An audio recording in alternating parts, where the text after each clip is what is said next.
today. So he has some nice little treats coming in this after service. So today is Ugly Sweater Day, and at the end of service, we will announce the winner. And so we do have some papers running around there so that you can vote for the person with the ugliest sweater. This isn't an ugly sweater at all, but you know, I always wear this. Okay, on Sunday, next Sunday, December the 18th, Reverend Arlene is having a Christmas open house at her home from 1 to 4. So drop by and say hello or stay for a while. And if you do not live in Laguna Woods, please be sure that you RSVP to Reverend Arlene so that she can put your name at the gate and so you can get in. Invitations and directions are available in the entrance lobby, so be sure to stop by. Christmas falls on a Sunday this year, and we will have our Christmas candle lighting service on that day. Also being Christmas morning, everyone is invited to wear your Christmas PJs or PJs in general. It'll be fun. Okay, New Year's Day falls on a Sunday as well, so join us for our Burning Bowl ceremony on New Year's Day. Save the date for Sunday, January the 22nd, for our Welcome 2023 party. And more information to follow, and that will be held at Laguna Woods in the Clubhouse 1. It's going to be a great fun. And so keep your eyes open. We are going to need some helpers setting up and tearing down. And so we'll have sign-up sheets for that as well. A full listing. Oh, I'm sorry. I also almost forgot. 50/50 raffle will be this right after service. So be sure to buy your raffle tickets. Okay, for a full listing of all of our upcoming activities, please go to our website at unityoforangecounty.org and go to our calendar. Thank you.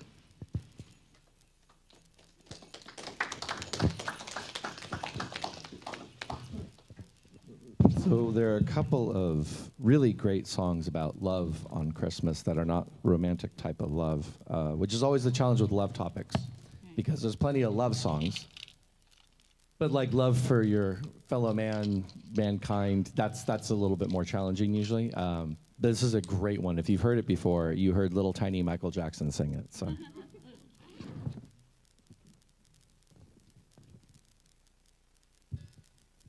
on, that's my bad.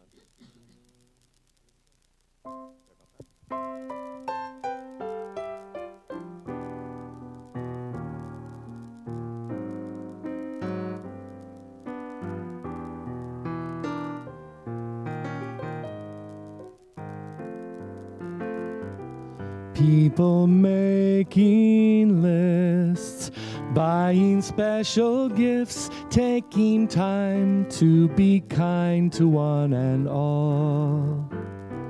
It's that time of year when good friends are near and you wish you could give more than just presents from the store. Why don't you give love on Christmas Day? Oh, even the man who has everything would be so happy if you would bring him love on Christmas Day. No greater gift is there than love.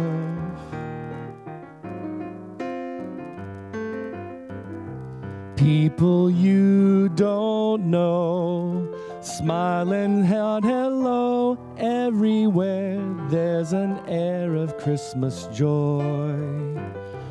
It's that once a year when the world's sincere and you'd like to find a way to show the things that words can't say. Why don't you give love on Christmas Day? Oh, the man on the street and the couple upstairs all need to know there's someone who cares. Give love on Christmas Day. No greater gift is there than love. What the world needs is love. Yes, the world needs your love. Why don't you give love on Christmas Day? Every little child on Santa's knee has room for love underneath the tree. Give love on Christmas Day. No greater gift is there than love. What the world needs is love. Yes, the world needs your love. Oh, give love on Christmas Day. Every Tom, Dick, Harry, every Susie too needs love every bit as much as you. Give love on Christmas Day. No greater gift is there than love.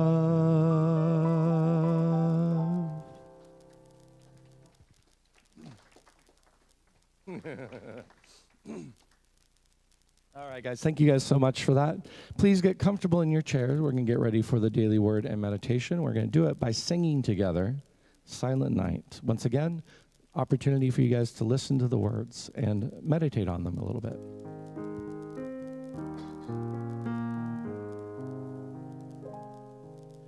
Silent night, holy night, all is calm, all is bright, round yon virgin mother and child, holy infant so tender and mild, sleep in heavenly peace, sleep in heavenly peace. Silent night, holy night, shepherds quake at the sight, glory stream from heaven afar, heavenly hosts sing Alleluia. Christ the Savior is born. Christ the Savior is born. Silent night, holy night, Son of God, love's pure light, radiant beams from thy holy face, with the dawn of redeeming grace. Jesus, Lord, at thy birth, Jesus, Lord, at thy birth. I'd like to welcome Reverend Allison to the platform.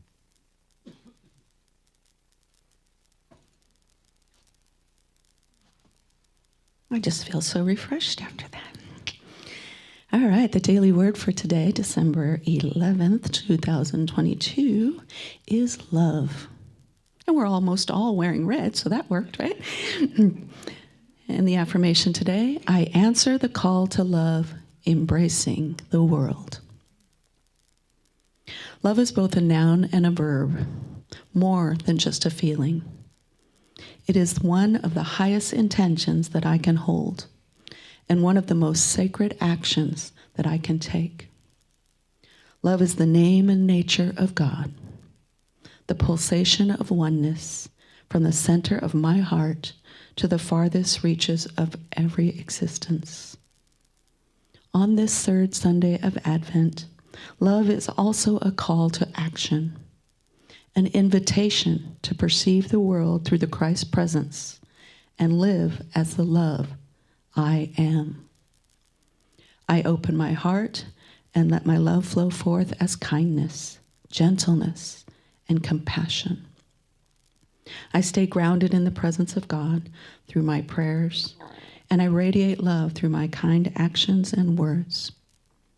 I trust my loving impulses that will reach far and wide.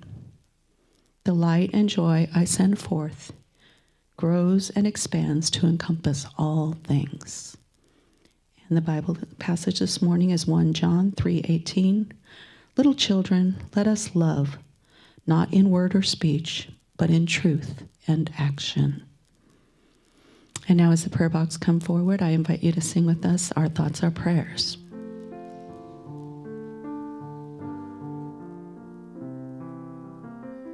Our thoughts are prayers, and we are always praying. Our thoughts are prayers. Listen to what you're saying. Seek a higher consciousness, a state of peacefulness, and know that God is always there. And every thought becomes a prayer. Indeed, every thought does become a prayer.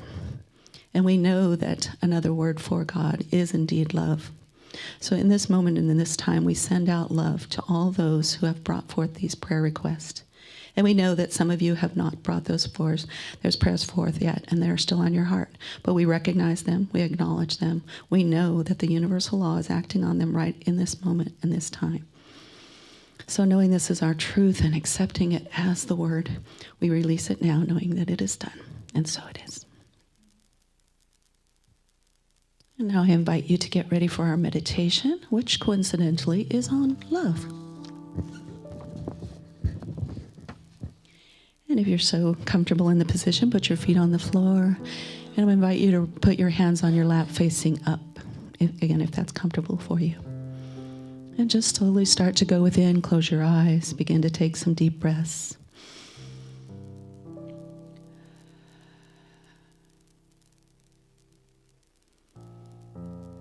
Then just keeping yourself in that effortless, open position. Begin to become aware of any external noises that you might hear. And to any of those things that you hear, say internally to yourself, that is love.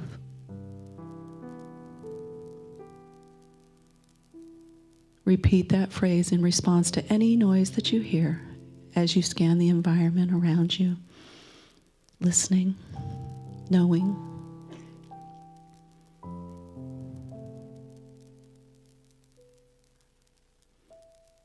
If you don't hear any noise, that's okay. Just offer the phrase out to the world and to those who created it, saying internally, that is love.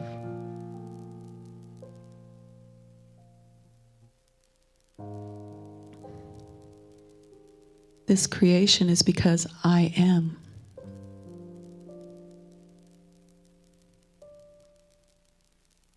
This is an extension of the loving energy that I have for myself.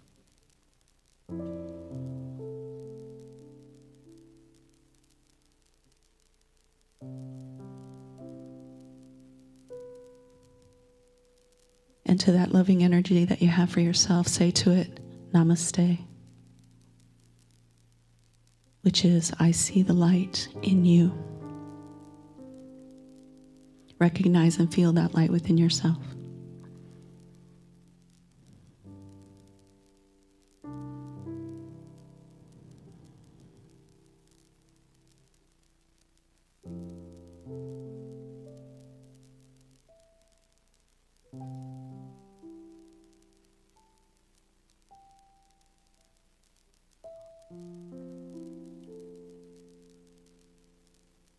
If you begin to hear any noises, just recognize them and say to them, that is love.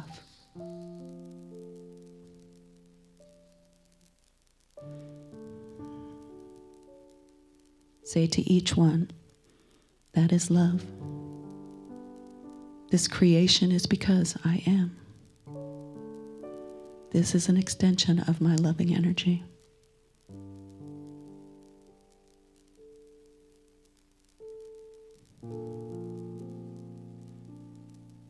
And feeling that loving energy within and without, let's take a few more deep breaths.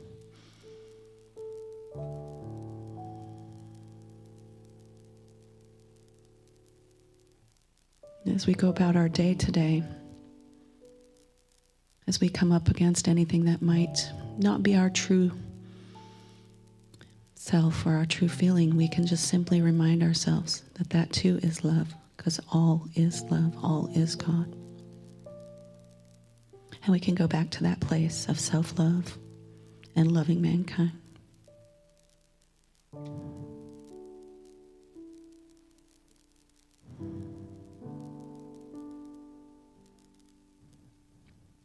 And as we slowly begin to bring our awareness back to this time and place, if it's comfortable for you, roll your shoulders,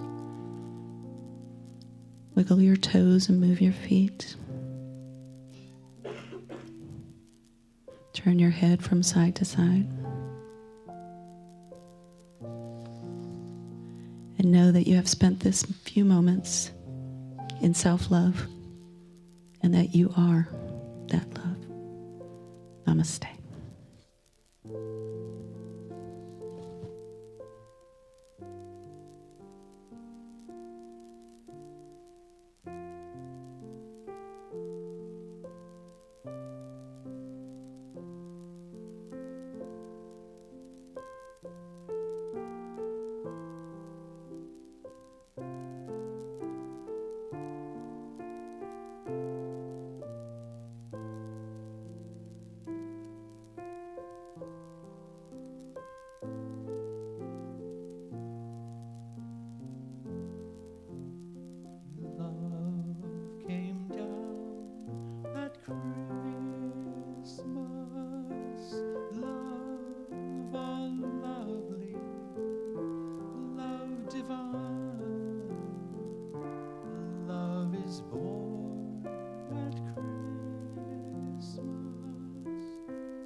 Thank you.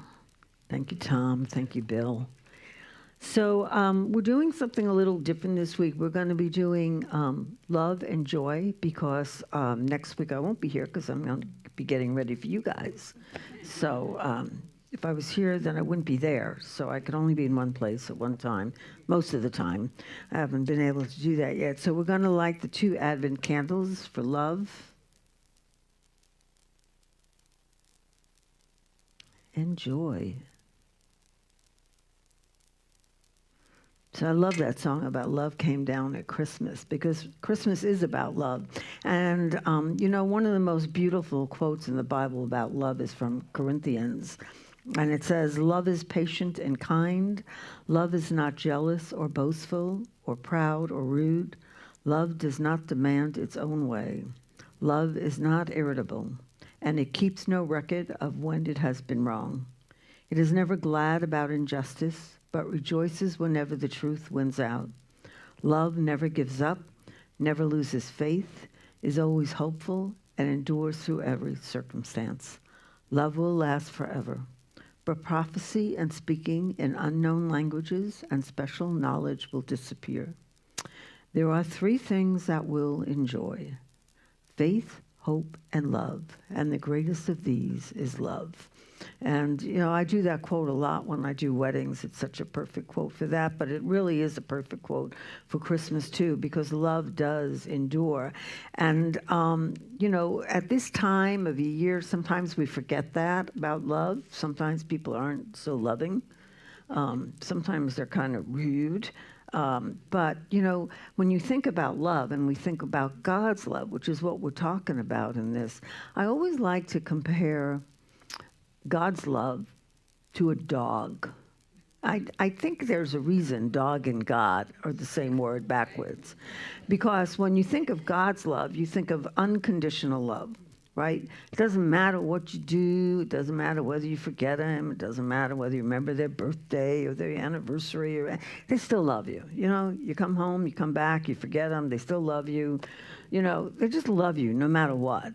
I did a story once for a little book that we had in our church, and it was about my dog, Nike, and it was all about how this dog taught me about God's love. In fact, the dog taught me about how to love, because I had no idea. I couldn't even take care of a plant. But this dog loved me no matter what. And so when I think of Christmas love, I think about that kind of love, So there's a story, and it's like my favorite Christmas story about.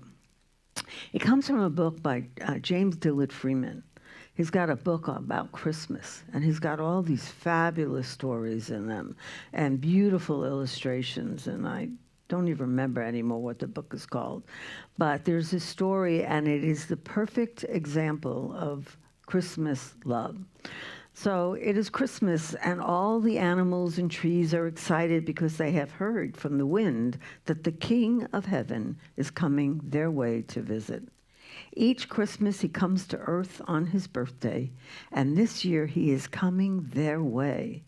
They all get busy making sure they look their best.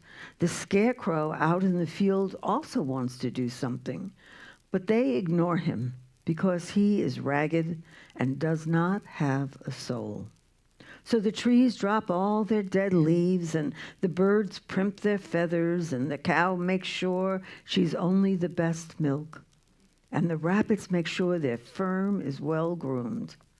Everyone is ready and waits for the king. Finally, they see someone coming, but it is only a ragged woman and her baby. They do not want the king to see them with such a poor creature, and they send her away, even though she is cold and in need of shelter. She stops by the scarecrow and asks him if she can rest by him. He is so thrilled that someone wants to be near him that he says yes. The woman gets tired and cold, and the baby is also very cold. She asks the sheep if she can have some wool to keep the baby warm, but they refuse because they want to look good for the king. She goes back to the scarecrow with nothing, but he gives her his threadbare coat and hat to wrap the baby in. He feels something he has never felt before, cold, and then a warmth he has never known before. As time goes by, the woman gets tired of holding the baby, but she has nowhere to lay him. So she asks the birds if she can have some of their down, but they too refuse because they want to look good for the king. The scarecrow offers her his straw. At first she refuses, since that is all he has, but he insists and makes a bed for the baby from his straw. Again he feels a cold against his wood cross, but then feels great warmth. As the evening goes on, it gets even colder, and the woman and the baby will freeze if they do not have a fire. The woman asks the trees for some branches for a fire, but they too turn her away because the king is coming and they want to impress him. The scarecrow offers his wood cross sticks for the fire. She does not want to take it because then there will be nothing left of the scarecrow, but he insists. First the woman lights the straw, and as it burns, the scarecrow feels that warmth again. He does not know what it is, but the woman explains that what he feels is love. She again asks him if he is sure about giving himself to the fire, and he says yes. As he burns, he feels that warmth more than ever before. The animals see a bright light where the scarecrow once was and are pleased he is no longer there, looking like a mess, and go on to wait for the king, which they are still probably waiting for. Meanwhile, in heaven, the angels anxiously wait for the king to see if he has found anyone who truly knows what Christmas is about. At first, all they see is a scarecrow with torn clothes, and then they see the king next to him. And soon the scarecrow's hat becomes the king's crown, and the jacket his robe. The scarecrow gave the greatest gift of all, love for another. So I love that story because so often we do that. We judge people by appearances. You know, they don't look like we do, and very often the greatest gift that we can give is to give our love, and not to the people we love. It's easy to give love to the people we already like. Try giving love to those who maybe are hard to love, or to those strangers who may look different from us. Or to remember that at Christmas, that's what love is about. It's very easy to love our family and friends and all of that. And yet we walk by people in the street, maybe homeless, and we judge them. And we don't even say hello. We don't even acknowledge them. So maybe try this holiday to say, instead of saying Merry Christmas to the people in your family and all that, say Happy Holidays or Merry Christmas to the person you meet in the street. Maybe you are the only person that will say that to them this year. Maybe they're alone and they just need that smile and that acknowledgement from somebody that they exist and that they're remembered, because that's how God reaches out in love. God doesn't reach out to love with some people and not to others. And when we love that way, then we are truly expressing that love of Christmas. And when we love, we have joy.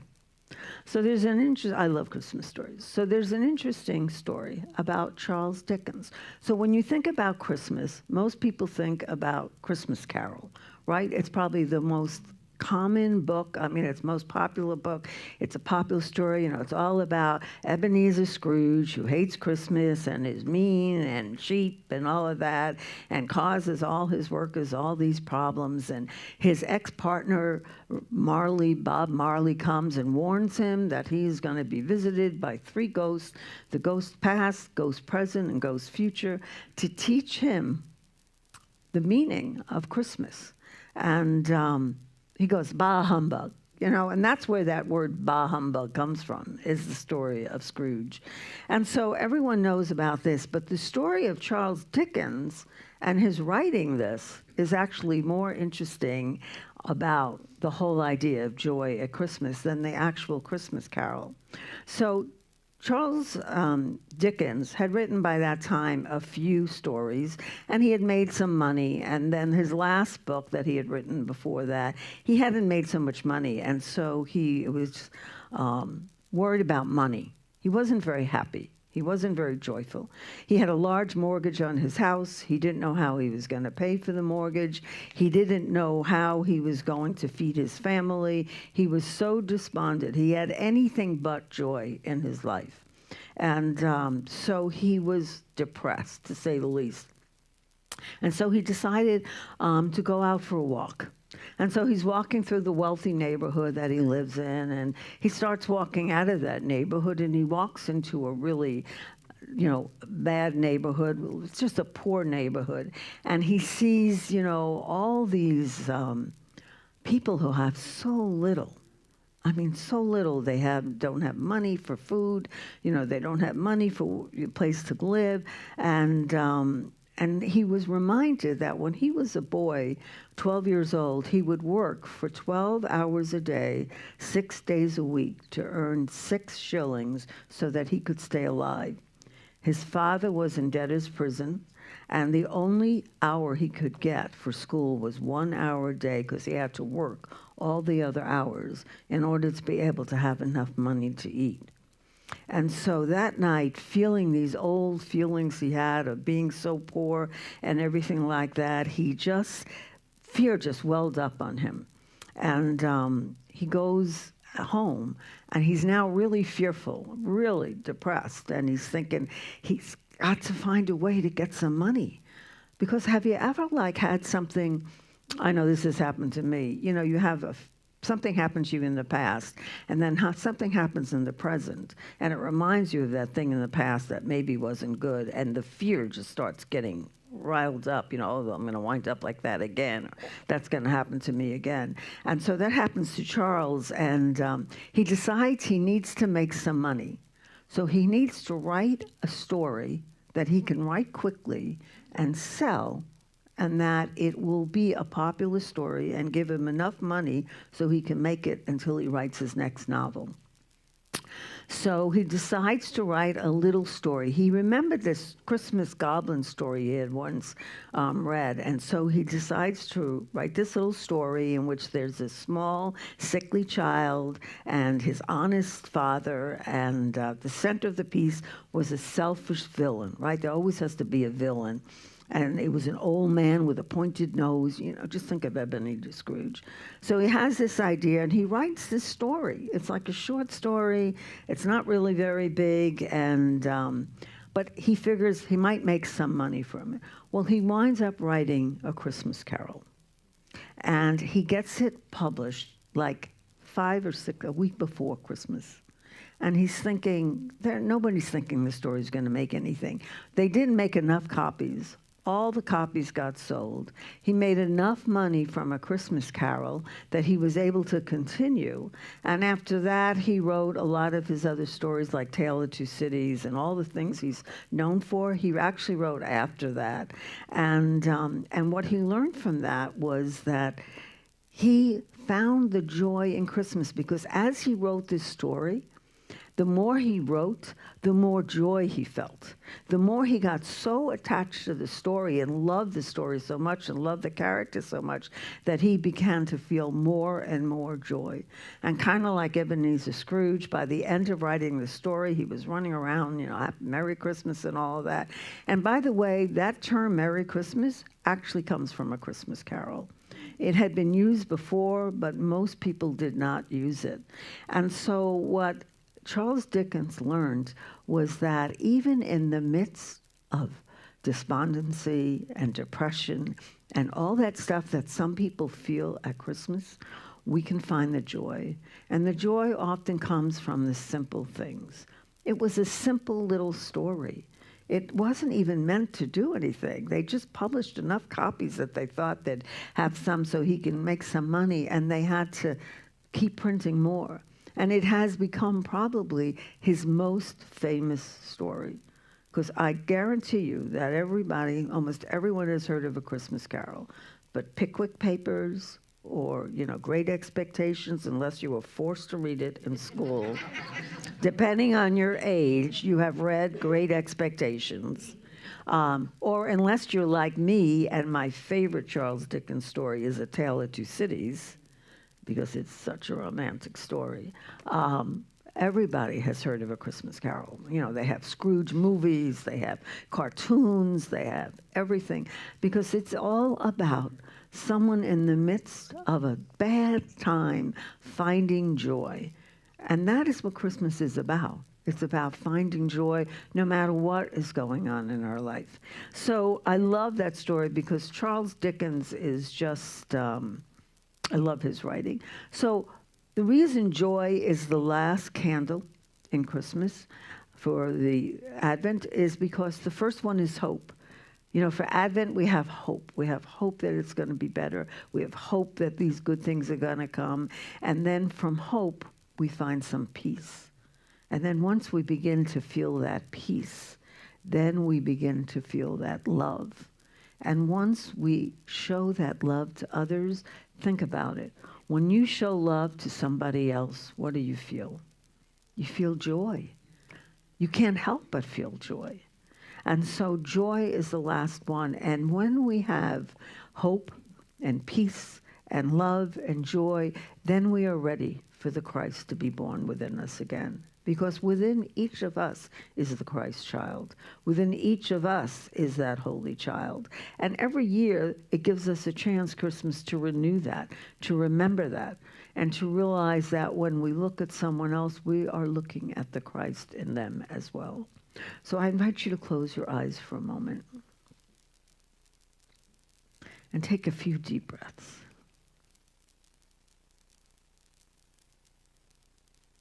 And maybe remember a time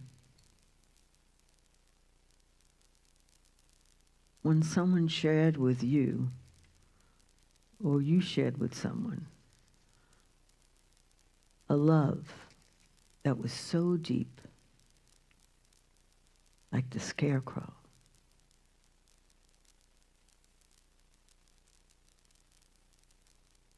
that they gave you more than just maybe an I love you. But they showed you in human form what God's love is all about.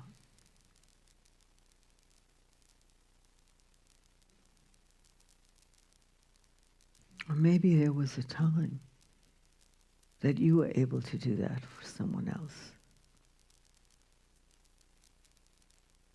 It's not about the presents that we give. It's about the love that we share.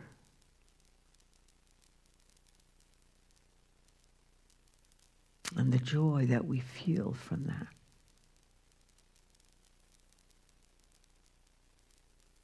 Sometimes the greatest gifts we get that bring us the most joy are the gifts of love. And so this Christmas, as we all go about celebrating, let us remember, Christmas is about hope. Christmas is about peace. Christmas is about love. And when we remember that, we will feel the joy that comes from within.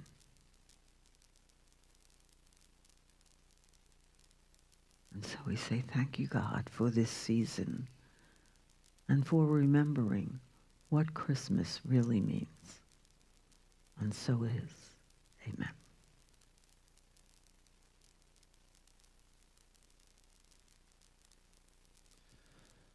Speaking of versions of Christmas Carol, this song is from the Muppets Christmas Carol. And if you haven't seen it, you should, because it's really good.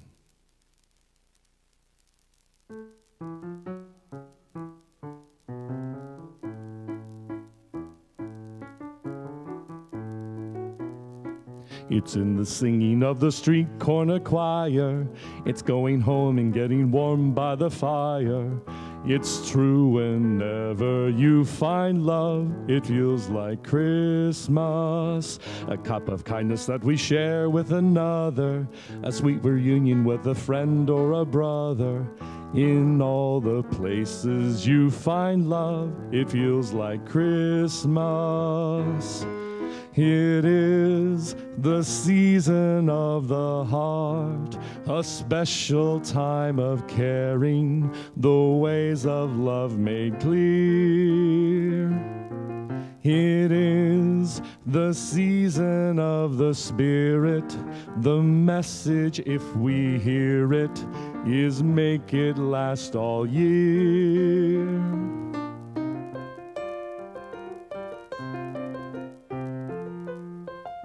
It's in the giving of a gift to another, a pair of mittens that were made by your mother.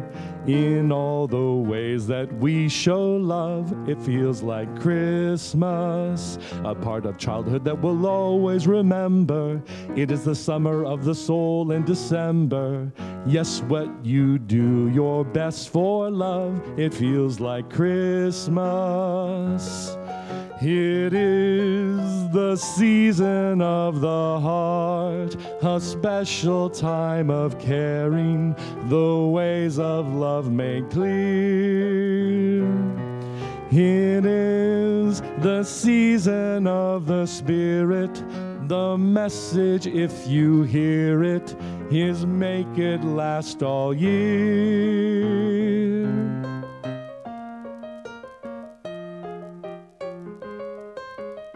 It's in the singing of the street corner choir. It's going home and getting warm by the fire. It's true wherever you find love, it feels like Christmas. It's true wherever you find love, it feels like Christmas. It feels like Christmas. It feels like Christmas. It feels like Christmas.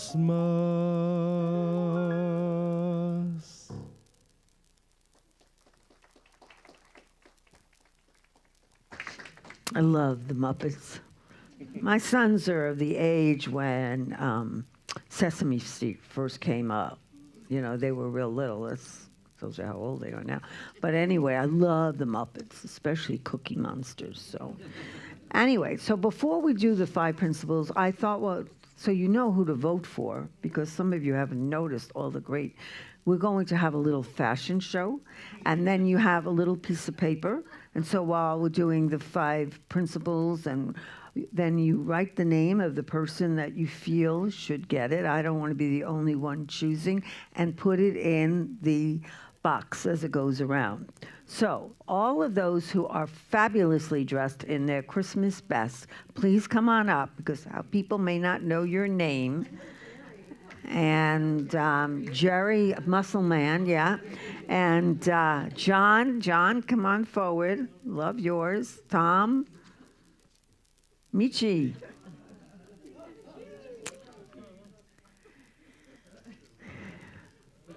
All right, so as we go down the line, everyone say your name. People listen carefully, because you're going to have to vote. So we're going to start at the left. Oh, we have one more. Come on. Now, okay. So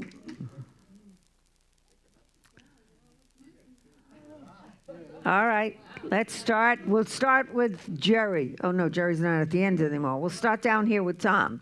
Say your name loud and clear. Tom. Michi. Say your name. Loud so they can hear me. Michi. Also Tom. Gary. Ollie. Tina. Arla. Sandy. John.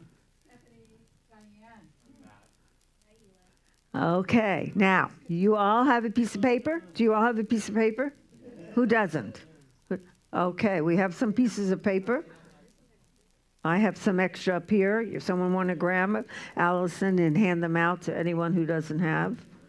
All right, everyone can go back to your seat. You get to vote for one.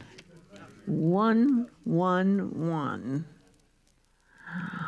All righty, and we're going to put those in the baskets when the baskets go around, and then we will, before we leave, we will have a count and let you all know who won. We have some gift cards, and on the outside it says "You rock," because you do rock. for having such great things. All right, so here we're going to go our 5 basic principles because we like to remember, for those people who have a trouble remembering from one week to the other, our basic principles. So, number 1, God is all good and active in everything, everywhere. And 2, I am naturally good because God's divinity is in me and in everyone.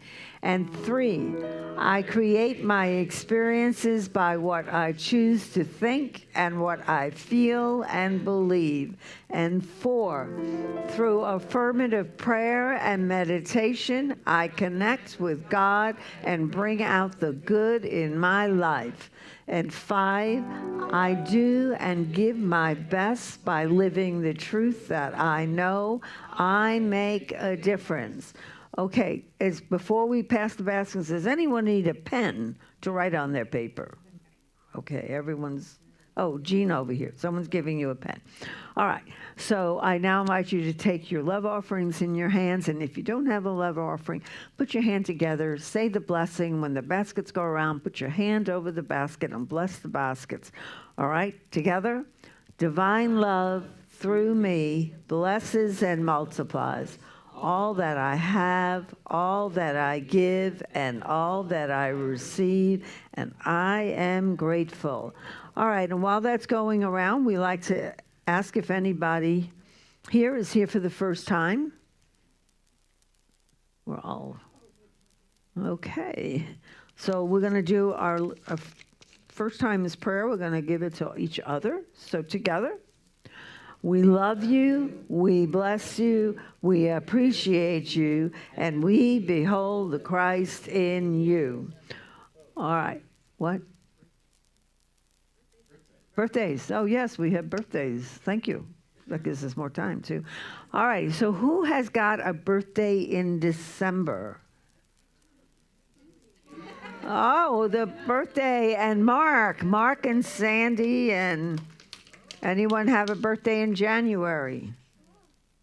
All right, so let's sing. Oh, and Barbara. Okay, so stand up for a minute so we can just see everybody. We got the birthday girl. She's got her birthday present on her hat and on her head. All right, so let's sing Happy Birthday. Happy birthday to you. Happy birthday to you. Happy birthday, you're wonderful. Happy birthday to you. All right, and we have flowers. And our song for today, our children's song, is Santa is, which one? Rudolph. Oh, I love Rudolph, yes.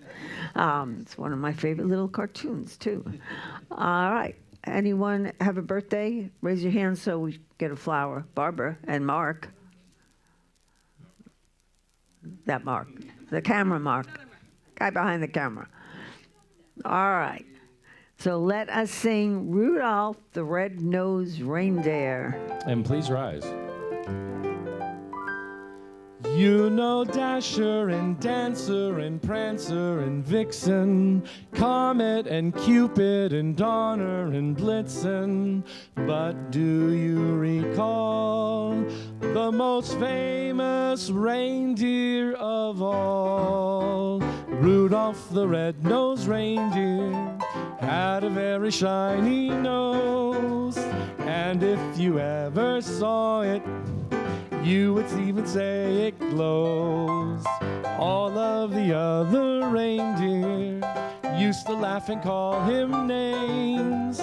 They never let poor Rudolph join in any reindeer games. Then one foggy Christmas Eve, Santa came to say, Rudolph, with your nose so bright, won't you guide my sleigh tonight? Then all the reindeer loved him as they shouted out with glee, Rudolph the Red-Nosed Reindeer, halftime, you'll go down in history.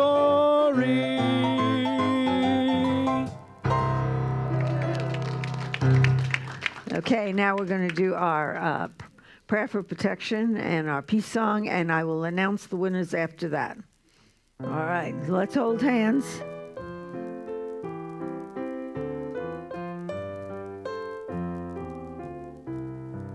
Let there be peace on earth, and let it begin with me.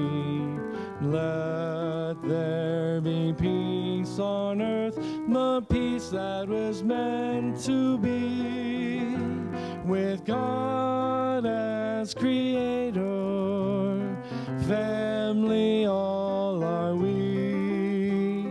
Let us walk with each other in perfect harmony.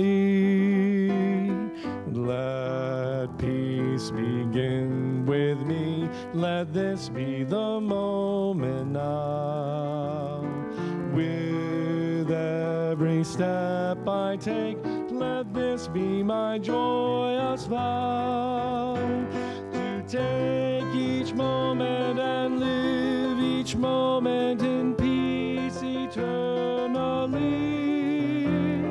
Let there be peace on earth, and let it begin with me. The light of God surrounds us. The light of God. The love of God enfolds us. I am the love of God. The power of God protects us. I am the power of God. And the presence of God watches over us. I am the presence of God. And altogether, wherever we are, God is, and all is well. Yay, God. A winner. We have a winner. Let's see. The winner is Jerry.